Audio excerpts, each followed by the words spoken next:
स्वागत करते हैं अब आपको अपने चैनल पर। आज से हम लोग हर एक नए वीडियो में फिजिक्स और पूरे साइंस 10th क्लास के पूरे साइंस का चैप्टर वाइज ऑब्जेक्टिव क्वेश्चन कराएंगे जो इम्पोर्टेंट क्वेश्चन है। आज हमारा पहला चैप्टर और दूसरा चैप्टर जो एक दूसरे से संबंधित है, प्रकाश के परावर्तन एवं अपवर्तन। इसके जितने भी MCQ क्वेश्चन है, मतलब ऑब्जेक्टिव टाइप क्वेश्चन, वो सभी हम आपको कराएंगे और उसको डिटेल के साथ। तो स्टार्ट करते हैं हम आपके पहले क्वेश्चन पर। पहला क्वेश्चन है, प्रकाश की किरण गमन करती है। प्रकाश की किरण गमन करती है तो प्रकाश हमेशा एक सीधी रेखा में गमन करता है। प्रकाश हमेशा एक सीधी रेखा में गमन करता है, तो इसका आंसर क्या होगा? सीधी रेखा में। नेक्स्ट पर चलते हैं।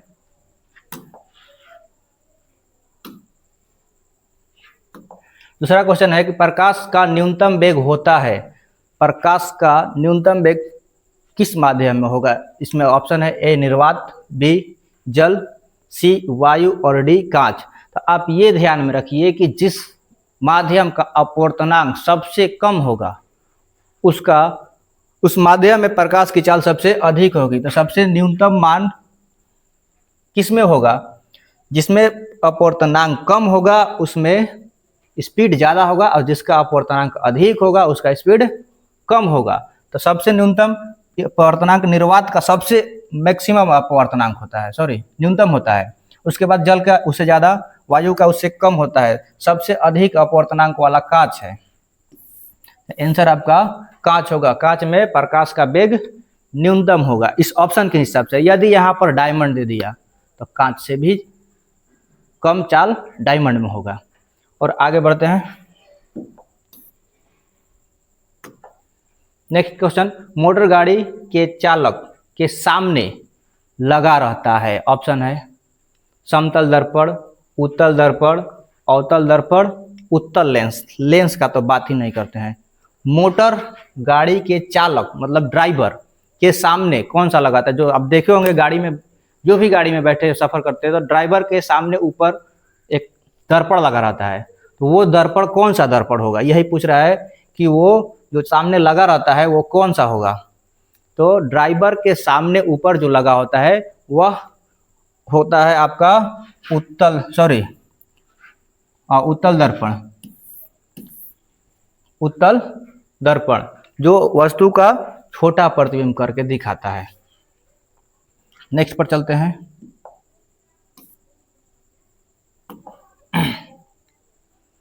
मोटर कार की हेडलाइट में किसका प्रयोग होता है? हेडलाइट में मतलब कि आप देख रहे होंगे कि बल्ब लगा होता है, उसमें एक ऐसे टाइप के लगा होगा। और उसका काम क्या है कि सारे किरणों को एब्जर्व करके फोकसित करना। तो इसमें से कौन सा दर्पण सारे किरणों को फोकसित करती है? तो अवतल दर्पण आपका आंसर सही होगा। अवतल दर्पण का काम है कि सारे किरणों को बटोर के एक बिंदु पर फोकसित करना। इसका आंसर आपका अवतल दर्पण होगा। कि प्रयोग है इसमें कि हेडलाइट में किसका प्रयोग होता है? तो अवतल दर्पण। नेक्स्ट पर चलते हैं। समतल दर्पण द्वारा बना प्रतिबिंब होता है। समतल दर्पण वस्तु का हमेशा आभासी और वस्तु के बराबर प्रतिबिंब बनाता है। तो इसमें आभासी नहीं दिया है, बस कि काल्पनिक दिया है। आभासी और काल्पनिक एक ही चीज है, काल्पनिक या आभासी।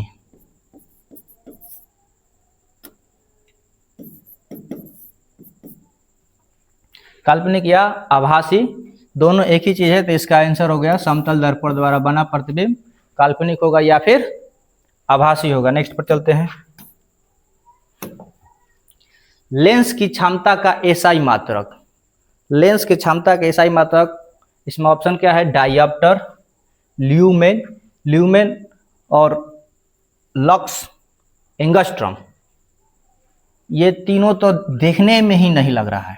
लेंस की क्षमता जो फोकस दूरी से मापा जाता है, तो फोकस दूरी से मापा जाता है। फोकस दूरी तो मीटर इनवर्स होता है, और दूसरा डायप्टर। तो डायप्टर आंसर दिया है, या फिर एक और मात्रक होता है मीटर इनवर्स। यदि आपको ऑप्शन में डायप्टर ना दे करके मीटर इनवर्स दिया तो आप वही भी आंसर कर सकते हैं कि मीटर इनवर्स। लेंस की क्षमता का ऐसा ही मात्रक डायोप्टर या मीटर इनवर्स। प्रकाश की किरणों का पथ दर्शाने वाले चित्र कहा जाता है। पथ के दर्शाने वाली चित्र को क्या कहा जाता है? तो पथ जो दर्शाया जाएगा, किरण आरेख, फोकस, किरण पुंज, इनमें से कोई नहीं, फोकस तो होगा नहीं। किरण पुंज तो किरणों के समूह को कहते हैं, तो आपका होगा क्या? किरण आरेख आंसर।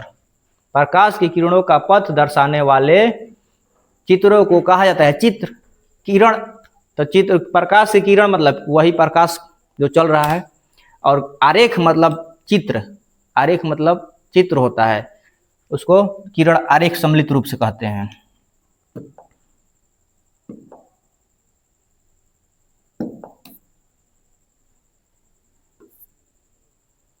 नेक्स्ट पर चलते हैं। ये आंसर है, इस जो बनाने क्वेश्चन है, 2 डायोप्टर क्षमता वाले लेंस का फोकसांतर होता है। ये तो आपका न्यूमेरिकल टाइप क्वेश्चन हो गया। तो आपको एक फॉर्मूला बताते हैं, याद रखिएगा। P बराबर 1/f होता है जब मीटर में बात किया जाए। डायोप्टर बात कर रहा है तो मीटर में ही बात कर रहा है। हालांकि आंसर सब सेंटीमीटर में दिया जाता है, मीटर में वैल्यू निकाल कर उसको सेंटीमीटर में चेंज कर सकते हैं हम लोग, या फिर यदि सेंटीमीटर में दिया है, मीटर में डायरेक्ट निकालना है तो 100 से ऊपर होना। पहले अभी बात करते हैं इसी पर। तो P बराबर 1/f, तो F बराबर 1/p, सॉरी P,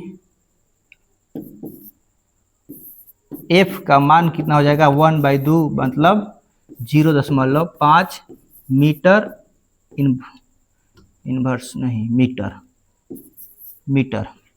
अब 0.5 मीटर को सेंटीमीटर में चेंज कर कर हमको बताना है इसमें कौन सा सेंटीमीटर होगा। तो सेंटीमीटर, 1 मीटर बराबर होता है 100 सेंटीमीटर। तो हम लोग क्या लिख सकते हैं कि 0.5 मीटर का मतलब 0.5 इंटू 100, हल करेंगे तो 5/10 इंटू 100, 0 खत्म हो गया, कुल मिला के आ गया 50 सेंटीमीटर। इसका आंसर क्या हो गया? 50 सेंटीमीटर हम लोग का। जब भी ऐसा क्वेश्चन, ये जरूरी नहीं है कि 2 डायोप्टर यहाँ पर है तो 2 डायोप्टर, ये इस पर आधारित क्वेश्चन आप कभी भी बना सकते हैं। P बराबर 1/f फार्मूला याद रखिए, या F बराबर 1/p याद रखिए। आपको इस फार्मूला से इस संबंधित जितने भी प्रश्न की आएगा वो सब हल कर सकते हैं। नेक्स्ट पर चलते हैं। नेक्स्ट क्वेश्चन है 9 नंबर। किसी उत्तल लेंस का फोकसांतर 50 सेंटीमीटर तो उसकी क्षमता होगी। तो आपको एक फार्मूला पिछले क्वेश्चन में बताया है कि P बराबर 1/f। जब सेंटीमीटर में मान दिया रहेगा तो ऊपर आप 100 से डायरेक्ट गुना कर देंगे, ऊपर 100 लगा देंगे। मेन फार्मूला यही होता है। वहां पर जब मीटर में दिया रहेगा तो 100 नहीं लगाएंगे, जब सेंटीमीटर में दिया रहेगा तो 100 लगाएंगे, क्योंकि इसको सेंटीमीटर में चेंज करेंगे, बाटा में 100 और बाटा में 100 वाला, बाटा के बाटा में तो ऊपर ही जाएगा। तो P बराबर हम लोग क्या लिखेंगे? 100 बाटा में 50 बराबर 2 डायोप्टर या इसका मात्रक मीटर इनवर्स। अभी बताया है कि इसका मात्रक 2 होता है, डायोप्टर या मीटर इनवर्स। आपको आंसर दिया है डायोप्टर में, और क्वेश्चन में ये भी ध्यान दिया, -2 भी दिया है और +2 भी दिया है। यहां पर तो कंफ्यूज आ गए। हमको ध्यान देना है कि लेंस कौन सा कर रहा है, उत्तल लेंस। चैप्टर में आपको पढ़ाया गया है जो, उसमें याद रखिए कि उत्तल लेंस हो या उत्तल दर्पण, उसका फोकस दूरी उसका धनात्मक होगा, और अवतल लेंस हो या अवतल दर्पण हो उसका फोकस दूरी ऋणात्मक होता है। तो उत्तल लेंस है तो इसका फोकस दूरी क्या होगा? धनात्मक। जब फोकस दूरी धनात्मक होगा तो क्षमता भी उसका धनात्मक। कुल मिला के आपका आंसर डी सही है। 10 पर चलते हैं। 10 क्वेश्चन। प्रकाश के किरणों के समूह को कहते, ये तो डायरेक्ट परिभाषा है, प्रकाश के किरणों को समूह को किरणपुंज कहते हैं। नेक्स्ट, उत्तल लेंस की क्षमता होती है, अभी बताएं। उत्तल लेंस फोकस दूरी क्षमता, फोकस दूरी जो होगा धनात्मक तो क्षमता भी होगा धनात्मक, लेंस है उत्तल, आपका आंसर क्या हुआ? धनात्मक। नेक्स्ट पर चलते हैं। याद रखना जरूरी है, उत्तल हो लेंस या दर्पण, उसका फोकस धनात्मक होगा। अवतल दर्पण हो या अवतल लेंस हो, उसका फोकस ऋणात्मक। जिसका फोकस धनात्मक उसकी क्षमता धनात्मक, जिसकी फोकस ऋणात्मक उसकी क्षमता भी ऋणात्मक। 12 पर चलते हैं। अवतल लेंस की क्षमता भी जस्ट वही बात की है, उत्तल के धनात्मक तो अवतल के ऋणात्मक। 13 उत्तल लेंस को कहते हैं। अब उत्तल लेंस आप इंस्ट्रूमेंट बॉक्स में जो ज्योमेट्री बॉक्स में आता है वो हैंड लेंस, वो उत्तल लेंस ही होता है। उसको हम लोग किरण पुंज के आधार पर बांटे हैं इस लेंस को, उत्तल लेंस और अवतल लेंस। किरण पुंज 3 प्रकार के, अपसारी, अभिसारी और समानांतर। तो समानांतर को डिलीट कीजिए। अपसारी कहने का मतलब फैलता हुआ, अभिसारी कहने का मतलब एक बिंदु पर केंद्रित होना। जब उत्तल लेंस से प्रकाश को गुजारते हैं तो वह एक बिंदु पर ले जाकर फोकसित करते हैं, और अवतल लेंस से प्रकाश गुजारते हैं तो वो चारों तरफ विस्तृत कर देती है। तो उत्तल लेंस फोकस पर ले जाकर के केंद्रित करते हैं, या फिर कहेंगे कि उत्तल लेंस के बाद किरण पुंज एक बिंदु पर फोकसित होती है, और फोकसित जो किरण पुंज होगी वह अभिसारी किरण पुंज होगी। अभिसारी, कोई दिक्कत नहीं। आगे चलते हैं 13 के बाद 14 में। अवतल लेंस को कहते हैं, अवतल लेंस को कहते हैं। अभी बात किए उत्तल अभिसारी, तो अवतल होगा अपसारी। नेक्स्ट पर चलते हैं। अवतल लेंस के बाद निम्नलिखित में कौन सा पदार्थ लेंस बनाने में उपयोग नहीं किया जा सकता है? निम्नलिखित में कौन सा पदार्थ लेंस बनाने में उपयोग नहीं किया जा सकता है? नहीं करने में, जल पारदर्शी होता है तो इसका उपयोग किया जाएगा। कांच पारदर्शी होता है तो इसका उपयोग किया जा सकता है। प्लास्टिक पारदर्शी हो सकता है, वो काला वाला प्लास्टिक तो अलग बात है। ट्रांसपेरेंट जो पारदर्शी प्लास्टिक होता है उसका यूज कर सकते हैं। प्लास्टिक में मतलब सब प्लास्टिक नहीं होगा, कुछ प्लास्टिक हो जाएंगे लेकिन प्लास्टिक होगा। मिट्टी पूर्णतः अपारदर्शी होता है, मिट्टी पूर्णतः अपारदर्शी होता है तो इसका लेंस बनाने में उपयोग नहीं किया जा सकता। आंसर आपका डी सही हुआ। नेक्स्ट क्वेश्चन पर, किस दर्पण से वस्तु का प्रतिबिंब हमेशा छोटा प्राप्त होता है? किस दर्पण से वस्तु का प्रतिबिंब हमेशा छोटा प्राप्त होता है? दर्पण में जब भी बात करें हमेशा छोटा के लिए तो उत्तल, और लेंस में जब बात करें हमेशा छोटा के लिए तो अवतल। याद रखिएगा उल्टा होता है कि दर्पण में जब हमेशा छोटा प्रतिबिंब बनाने की बात करेगा तो वह होगा उत्तल दर्पण, और लेंस में जब हमेशा छोटा प्राप्त करने को बोलेगा प्रतिबिंब तो होगा अवतल दर्पण। तो यहाँ फिलहाल बात कर रहा है दर्पण की, दर्पण का बात कर रहा था, आंसर क्या होगा आपका? उत्तल दर्पण। नेक्स्ट पर चलते हैं। 17 नंबर, किस दर्पण से वस्तु का बड़ा प्रतिबिंब बनता है? अभी बात की है कि हमेशा छोटा उत्तल में तो जस्ट उल्टा बनेगा बड़ा प्रतिबिंब बनाने के लिए। अवतल में हालांकि छोटा भी बनता है, बड़ा भी बनता है, बराबर भी बनता है, लेकिन जब बड़ा का बात कर रहा है तो अवतल ही होगा, क्योंकि उत्तल में तो संभव ही नहीं है बड़ा बनने का। और समतल दर्पण का जब बात करें तो समतल दर्पण हमेशा वस्तु के बराबर बनाता है। तो आपका बच गया कौन? अवतल दर्पण। किस दर्पण द्वारा वस्तु का बड़ा प्रतिबिंब बनता है? तो आंसर होगा अवतल दर्पण।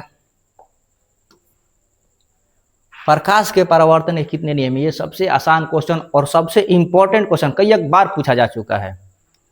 प्रकाश के परावर्तन के कितने नियम होते हैं और अपवर्तन के कितने नियम होते हैं? जो भी पूछे इसका सेम आंसर होगा 2। प्रकाश के परावर्तन हो या फिर परावर्तन बोले या फिर अपवर्तन बोले, परावर्तन बोले या फिर अपवर्तन, दोनों के लिए नियम सेम 2 ही होंगे। नियम की संख्या सेम होगी, ये नहीं कि नियम सेम होंगे, नियम में एक सेम होता है। वो बता देते हैं कि एक नियम कौन सेम होता है कि आपतित किरण, परावर्तित किरण और अभिलंब एक ही समतल में होता है। ये परावर्तन के लिए, और जब अपवर्तन के लिए बात करेंगे तब परावर्तित किरण हटा करके अपवर्तित किरण लगाएंगे और सेम टू सेम होगा। नेक्स्ट पर बात करते हैं 19 नंबर। जब प्रकाश की किरणें हवा से कांच में प्रवेश करती है तो मुड़ जाती है। आपको एक फिगर बना रहे हैं, फिगर से ही स्पष्ट हो जाएगा। ये हो गया वायु,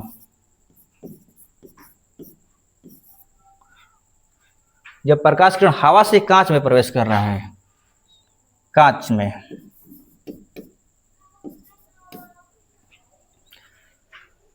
ये रहा आपका प्रकाश किरण,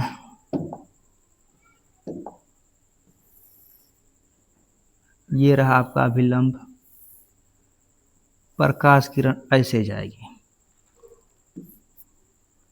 आप याद रखेंगे यहाँ पर कोण I और यहाँ पर कोण R, और कोण R छोटा होगा कोण I से, सॉरी,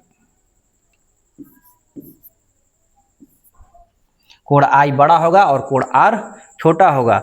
याद रखिए इसके लिए नियम, दोनों नियम बता दे रहे हैं जो आपको हमेशा ऐसे टाइप के क्वेश्चन में काम करेगा कि जब प्रकाश किरण विरल माध्यम से सघन माध्यम में जाती है, मतलब कि कम अपवर्तनांक वाले से अधिक अपवर्तनांक वाले माध्यम में जाती है, तो वह हमेशा अभिलंब की ओर मुड़ेगी। इसको बोलते हैं अभिलंब, नॉर्मल अभिलंब। जब प्रकाश किरण कम अपवर्तनांक वाले माध्यम से अधिक अपवर्तनांक वाले माध्यम में जाएगी तो वह हमेशा अभिलंब की ओर मुड़ेगी। और जस्ट उल्टा बात करेंगे कि जब प्रकाश किरण अधिक अपवर्तनांक वाले माध्यम से कम अपवर्तनांक वाले माध्यम में जाएगी तो वह अभिलंब से दूर मुड़ेगी, जिसको रिवर्स करेंगे। जब कांच से वायु में जाएगी तो अभिलंब से दूर, और जब वायु से कांच में आएगी तो अभिलंब की ओर। तो आपका ऑप्शन कौन सा हो गया? अभिलंब के निकट, अभिलंब के निकट आपका आंसर सही हुआ। नेक्स्ट क्वेश्चन पे चलते हैं। इसके बाद 20, फोटोग्राफी कैमरे का अभिदृश्यक होता है। अभिदृश्यक मतलब फोटोग्राफी में कैमरा में जो लेंस उपयोग होता है फोटो खींचने के लिए, जो प्रतिबिंब बनाता है कैमरे के फिल्म पर, कैमरे के फिल्म पर जो प्रतिबिंब बनाता है वो कौन सा लेंस होता है? हालांकि मोबाइल फोन हो, कैमरा हो या फोटो खींचने वाले कोई भी चीज हो, वो हमेशा उत्तल लेंस से ही बना होगा। उसका लेंस उत्तल लेंस फोटोग्राफी कैमरा का अभिदृश्यक होता है। तो आप हमेशा कैमरा का जब भी बात करेगा तो लेंस आंख बंद करके मारिए, उत्तल लेंस। कैमरा हो या सूक्ष्मदर्शी का है, सूक्ष्मदर्शी भी बोलेगा कि सूक्ष्मदर्शी में कौन सा लेंस यूज किया जाता है, तो उत्तल लेंस ही होगा आपका। वहां पर वस्तु लेंस बोलता है, वस्तु लेंस और अभिदृश्यक लेंस देखने वाला और वस्तु की ओर जो रहता है उसके लिए। तो हालांकि जो सूक्ष्मदर्शी में होगा तो आप देखे होंगे तो क्लियर हो जाएगा। साइड मिरर के रूप में किस रूप में प्रयुक्त होता है? साइड मिरर के रूप में किस, दर्पण के, हालांकि साइड मिरर में, मिरर कहने का बात ही हो गया दर्पण। साइड मिरर के रूप में किस दर्पण का उपयोग किया जाता है? तो साइड मिरर में यूज करने वाला दर्पण आपको उत्तल है। अब कारण बताते हैं कि क्यों उत्तल का ही यूज किया जाता है, अवतल का क्यों नहीं, समतल का क्यों नहीं। तो उत्तल का यूज करने का मुख्य कारण यह है कि उत्तल हमेशा बड़ी से बड़ी वस्तुओं का प्रतिबिंब छोटा बनाता है, और छोटा बनाने के कारण पीछे कितना भी बड़ा गाड़ी हो या पीछे कितना भी बड़ा स्पेस हो, उसको छोटा करके ड्राइवर को या चालक को दिखा देता है, जिससे उसको अनुभव हो जाता है कि पीछे से कौन सी गाड़ी आ रही है। ठीक, आगे बढ़ते हैं 22 नंबर पर। एक अवतल दर्पण की फोकस दूरी 10 सेंटीमीटर है तो उसकी वक्रता त्रिज्या होगी। फोकस दूरी और वक्रता त्रिज्या में संबंध f बराबर r बाई 2 होता है, या फिर ये कहे r बराबर 2f, r बराबर 2f, फॉर्मूला एक ही है। ये आपको ये क्वेश्चन ऐसे भी पूछता है कि दर्पण के फोकस दूरी और वक्रता त्रिज्या में संबंध, तो संबंध जब पूछेगा तो ये आंसर हो जाएगा, या फिर ये आंसर मारिए। दोनों दिया रहे तो दोनों ए बी दोनों मारिए। यदि ए में कोई दिया है या बी में कोई एक दिया है तो वो हिसाब से आप प्रश्न के हिसाब से ऑब्जेक्टिव जो आपको उत्तर दिया जाएगा ए बी सी में, वो आप पढ़कर खुद समझ जाएंगे। ये फार्मूला दोनों याद रखिएगा। तो f बराबर r बाई 2 और r बराबर 2f। तो आपका क्वेश्चन क्या बोल रहा है कि फोकस दूरी 10 सेंटीमीटर है, फोकस दूरी 10 सेंटीमीटर है और वक्रता त्रिज्या कितना होगी, तो फोकस दूरी के 2 गुना, 2 से गुना है तो 10 के 2 गुना 20, वक्रता त्रिज्या क्या होगा 20 सेंटीमीटर। 23 पर निर्गत किरण एवं अभिलंब के बीच कोण को कहते हैं निर्गत किरण। निर्गत किरण कुछ बोलते हैं जब कोई प्रकाश किरण एक माध्यम से दूसरे माध्यम में प्रवेश करे और दूसरे माध्यम से फिर किसी तीसरे माध्यम में जाए या फिर उसी माध्यम में आगे की ओर गमन करे। मतलब किसी माध्यम में आया है और फिर वहां से निकल रहा है। निर्गत का मतलब निष्कासन, पहले आया फिर उसके बाद उसमें से निकल गया। तो निर्गत किरण और अभिलंब के बीच जो कोण बनेगा इसके नाम पर भी है निर्गत कोण। कोई दिक्कत? जो आपको प्रश्न में दिक्कत होगा या जहां भी टॉपिक में समझने में दिक्कत होगा तो आप बोल दीजिए, उस पर हम स्पेशल एक वीडियो डाल देंगे। तो इसके बाद 24 पर चलते हैं। देखिए सूक्ष्मदर्शी का बात आ गया। जो बात किया है कि लेंस किसका उपयोग किया जाता है, सरल सूक्ष्मदर्शी। सरल सूक्ष्मदर्शी नाम हालांकि कोई भी सूक्ष्मदर्शी या फिर सूक्ष्मदर्शी बोले, सरल सूक्ष्मदर्शी बोले, इलेक्ट्रॉन सूक्ष्मदर्शी बोले, कोई भी सूक्ष्मदर्शी हो, सूक्ष्मदर्शी में किसका उपयोग होता है, तो हमेशा उत्तल लेंस मारेगा। उत्तल लेंस ही क्या है, कैसे कि उत्तल लेंस वस्तु के आकार को बड़ा करके दिखाता है और बड़ा करके दिखने के लिए ही सूक्ष्मदर्शी किया गया है कि छोटे छोटे साइज के वस्तुओं को बड़े से बड़े आकार में देखा जाए, उसको पूर्णतः अध्ययन किया जा सके, उसको पूर्णतः देखा जा सके, समझा जा सके। इसलिए सरल सूक्ष्मदर्शी में किसका उपयोग होगा, तो उत्तल लेंस। 25 पर आते हैं।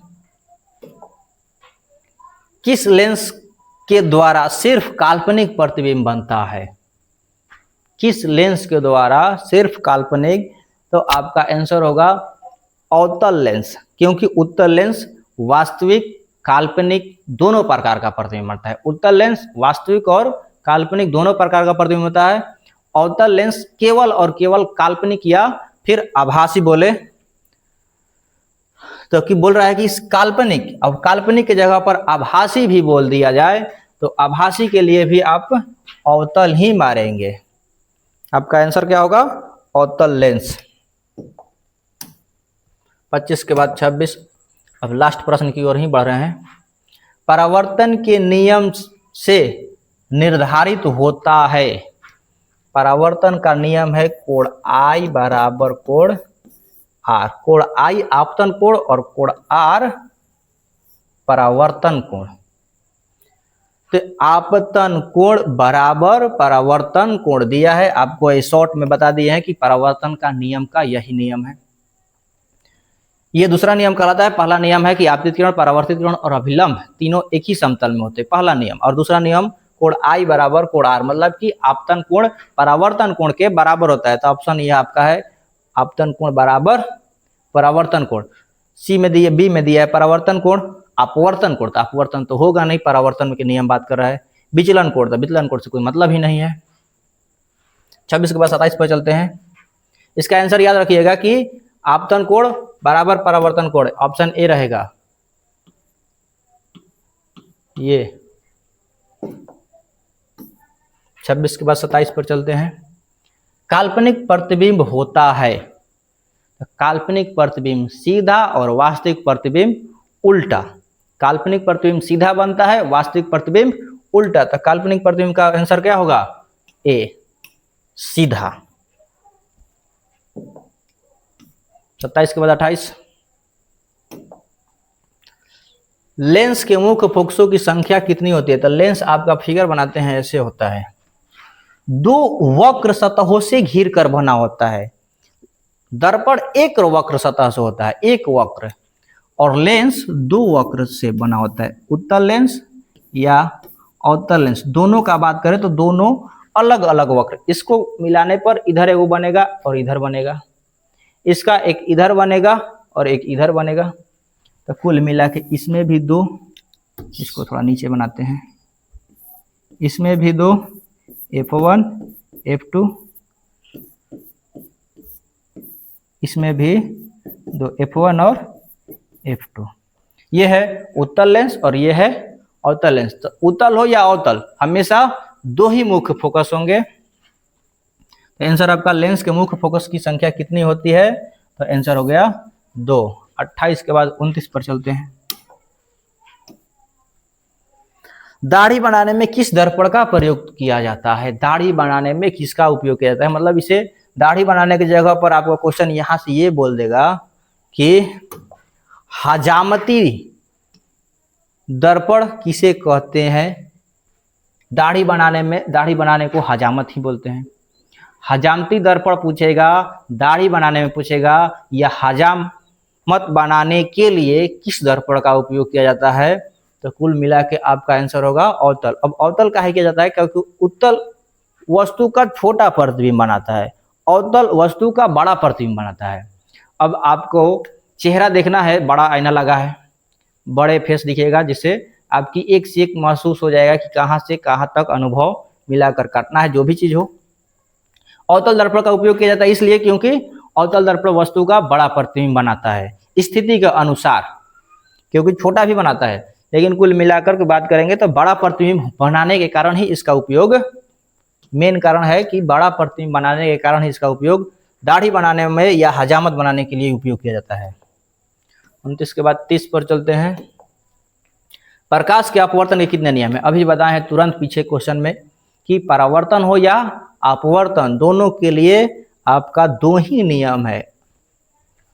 नेक्स्ट पर बात करते हैं 30 के बाद 31 पर। किसी माध्यम के अपवर्तनांक का मान होता है। तो ये बता दें कि आपको स्नेल का नियम से या अपवर्तन के दूसरे नियम से म्यू बराबर होता है sine i by sine r. Mu क्या है? तो आपका अपवर्तनांक, ये तो अपवर्तनांक जो बोल रहा है ये है आपका म्यू, ठीक। किसी माध्यम के अपवर्तनांक का मान होता है, स्नेल का नियम बताता है कि आपतन कोण की जाया तथा अपवर्तन कोण की जाया का अनुपात एक नियतांक होता है। आपतन कोण की जाया, अपवर्तन कोण की जाया, तो sine i by sine r आपका ऑप्शन ए में है। ये भागा का चिन्ह है, sine i by sine r. ये पूछेगा कि म्यू बराबर sine i by sine r किसका नियम है? तो आपको यहाँ पर दो ऑप्शन रहेगा, यदि कि अपवर्तन का दूसरा नियम, स्नेल का नियम, तो आंसर आपका ए बी दोनों होगा। यदि केवल एक ही देगा कोई, स्नेल का नियम है, न्यूटन का नियम है, या और भी साइंटिस्ट का नाम दे दे, तो आप मारिएगा स्नेल का नियम। इसका आंसर हो गया अपवर्तनांक बराबर sine i by sine r. 31 के बाद 32 पे चलते। एक उत्तल लेंस होता है, एक उत्तल लेंस होता है, ऑप्शन ए सभी जगहों पर समान मोटाई का, नहीं। बीच के अपेक्षा किनारों पर मोटा, नहीं। किनारों के अपेक्षा, पहले फिगर बना देते हैं, ये आप फिगर से ही देख करके समझिएगा। एक उत्तल लेंस का फिगर ये होता है, दोनों किनारों पर पतला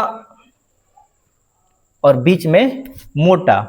तो किनारों के अपेक्षा बीच में मोटा, ये जो बोल रहा है कि बीच के अपेक्षा किनारों पर मोटा, इसके लिए होगा अवतल लेंस। बीच के अपेक्षा किनारों पर मोटा, बीच में पतला है, किनारों पर मोटाई बढ़ गया है। तो ये जो क्वेश्चन का ऑप्शन दिया है बी ऑप्शन, वह अवतल लेंस के लिए लागू होगा, और किनारों के अपेक्षा बीच में मोटा उत्तल लेंस। ये लागू होगा अवतल। कोई दिक्कत? यदि कोई भी दिक्कत हो तो आप हमसे कमेंट करके पूछ सकते हैं। 32 के बाद 33, अवतल लेंस का आवर्धन बराबर। देखिए यहाँ पर एक कंफ्यूजन उत्पन्न होता है। लेंस और दर्पण में कंफ्यूजन क्या करता है कि m बराबर 2 फार्मूला होता है, m बराबर माइनस भी बाई यू, m बराबर v बाई यू। यहाँ तो आंसर से आपको क्लियर हो जाएगा कि v बाई यू ही दिया है, तो आप मार दीजिएगा कि लेंस के लिए ये लौक रहा है, माइनस से आपको कोई मतलब नहीं है। लेकिन माइनस कब ज़्यादा दिक्कत करेगा? जब माइनस में ऑप्शन दिया रहेगा। यहाँ पर माइनस में नहीं दिया इसलिए आप मार दिए। यदि माइनस में ऑप्शन दिया रहेगा तो कंफ्यूजन होगा। लेंस बोल रहा है, लेंस बोलेगा तो धनात्मक, यहाँ पर चिन्ह धनात्मक, और दर्पण बोलेगा, कहेगा अवतल दर्पण का आवर्धन, तो दर्पण बोलेगा तो वहां पर चिन्ह ऋणात्मक। दर्पण कोई भी हो, उत्तल हो या अवतल, दर्पण जब बात करेगा तो माइनस और लेंस बात करेगा तो प्लस। तो इस हिसाब से, इस क्वेश्चन के हिसाब से आपका answer D v by you. ये फॉर्मूला पर ध्यान रखते चलिएगा, ये दर्पण के लिए लागू होगा ऊपर वाला, ये लेंस के लिए लागू होगा। लेंस के लिए प्लस v बाई यू, दर्पण के लिए माइनस v बाई यू। 33 के बाद 34 पर चलते हैं। गोलीय दर्पण में फोकसांतर एवं वक्रता त्रिज्या के बीच संबंध। अब भी पीछे ही क्वेश्चन में कोई न्यूमेरिकल बना रहे थे तो उसमें बताया है कि f बराबर r बाई 2। ऑप्शन दिया है कहीं f बराबर r बाई 2, f बराबर r बाई 2 नहीं दिया है। तो हम ये भी बताया है कि इसको r बराबर भी लिख सकते हैं 2f, तो r बराबर 2f दिया है। आपको एक फार्मूला याद रहेगा, दोनों हल हो जाएगा। यदि f बराबर r बाई 2 नहीं दे रहा है तो आप ढूंढिए 2f, r बराबर 2f, तो r बराबर 2f दिया है ऑप्शन में ए में। गोलीय दर्पण की फोकस एवं वक्रता त्रिज्या के बीच संबंध f बराबर r बाई 2 या फिर r बराबर 2f, याद रखिए। 34 के बाद 35 पर चलते हैं। ये और ये लास्ट क्वेश्चन आज के टॉपिक का और वीडियो का। उत्तल लेंस में बना प्रतिबिंब होता है। उत्तल लेंस, अभी बात की है कि उत्तल लेंस बड़ा भी प्रतिबिंब बनाता है, छोटा भी प्रतिबिंब बनाता है। उत्तल लेंस वास्तविक प्रतिबिंब बनाता है, आभासी प्रतिबिंब बनाता है। ऐसा टाइप का क्वेश्चन आया था कि उत्तल लेंस किस प्रकार का प्रतिबिंब बनाता है, तो केवल काल्पनिक या आभासी। यहाँ पर बोल रहा है कि उत्तल लेंस में बना प्रतिबिंब होता है, तो उत्तल लेंस दोनों प्रकार का प्रतिबिंब बनता है, वास्तविक और आभासी, दोनों टाइप। इसमें वास्तविक और उल्टा दे रहा है, वास्तविक और सीधा दे रहा है, तो वैसे टाइप का आंसर नहीं। अब देखिए जो हम बोले हैं उस हिसाब से ऑप्शन नहीं दिया है। ऑप्शन किस हिसाब से दिया है कि बराबर और सीधा, ये संभव नहीं है। वास्तविक और उल्टा, तो जब भी प्रतिबिंब, अभी ये भी बताया है पिछले क्वेश्चन में कि वास्तविक प्रतिबिंब उल्टा बनता है और आभासी प्रतिबिंब सीधा, तो यहाँ पर बोल रहा है वास्तविक और उल्टा, आंसर आपका यही सही है। यहाँ पर बोल रहा है कि वास्तविक और सीधा, तो जब भी प्रतिबिंब वास्तविक बनेगा वो सीधा कभी नहीं हो सकता है। वास्तविक प्रतिबिंब सीधा कभी नहीं हो सकता है। वास्तविक प्रतिबिंब हमेशा उल्टा बनता है और आभासी प्रतिबिंब हमेशा सीधा, तो ये आपका आंसर गलत है। आंसर क्या होगा? वास्तविक और उल्टा। आज का ये 35 क्वेश्चन जो हम लोग किए प्रकाश के अपवर्तन एवं परावर्तन से, यदि आपको ये सारे क्वेश्चन अच्छे से याद हो और बढ़िया से अच्छे से देख लिए जाए तो आपके इस 10th एग्जाम का प्रकाश के अपवर्तन एवं परावर्तन से कोई भी ऑब्जेक्टिव नहीं छूटेगा। तो ठीक है, मिलते हैं हम अगले चैप्टर के क्वेश्चन में। आज के लिए इतना ही।